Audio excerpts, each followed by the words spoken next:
Do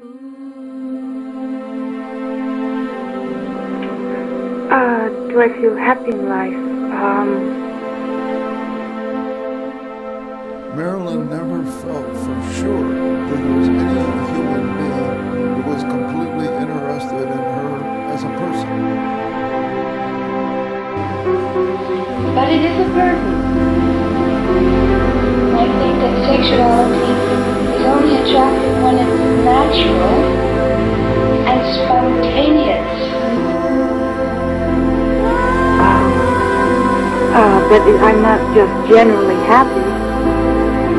If I'm generally anything, I guess I'm generally miserable. See, that's the trouble. Sex never becomes a thing. And you just hate to be a thing. Yes, because I could easily be alone. It doesn't bother me to be alone. Some people I know, they don't like to be alone. I don't mind it. She never was really happy. I don't think there was ever anybody that really understood her. Well, I loved her right away. Like Hollywood glamour.